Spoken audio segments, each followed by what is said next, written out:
Welcome back to Primetime Sports Thursday. The head of track and field's local governing body, Garth Gale, has weighed in on a report first aired by TVJ Sports, where the police is currently investigating a case of grievous sexual assault against a minor.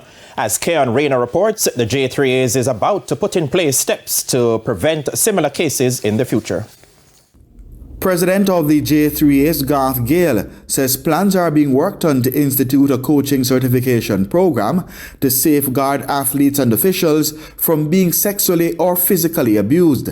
His comment follows a report on Wednesday that the Center for Investigation of Sexual Offences and Child Abuse, SISOCA, is currently investigating a case of grievous sexual assault by a coach against a minor at an unnamed high school. But we are mindful that these sometimes is just the tip of the iceberg, and so we want to rid our sport of any form of tint of unprofessional behavior by any team official, any person put in charge, especially of minors, and bear in mind our laws here in Jamaica.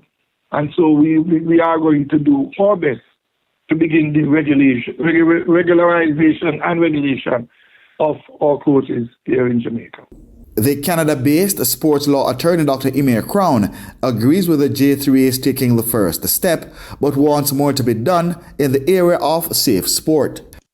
But then what? Like, what's the step after that, right? Like, it's one thing to train people on what to do or not to do, but then what happens if someone still violates that, right? I mean, I think there needs to be some sort of independent mechanism for someone to lodge, report a complaint, and then investigate it, and then go to some panel, some adjudication panel to determine if there was a safe sport violation, right? Because the certification is just one step along that line.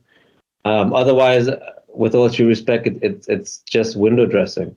President Gale said the training will focus on ethics to safeguard athletes and officials, with the program set to be launched in March of this year. And we will be also working with the various associations that governs or manages different levels of our sport. For instance, Intersecondary School Sports Association, ISA, Coaches Association of Jamaica, the Proprietary Schools Sports Association, Institute of Sports that manage the primary level competition. So we are planning to work with all of them. And so we want to do the legwork and get all the nuts and bolts in place with these groups, and then to begin a national launch. Up to sports time, no arrest had been made or charges laid against the accused, the coach, by SISOCA. The entity received official reports about the matter from the parent and her underage student athlete, as well as the principal of the school earlier this week.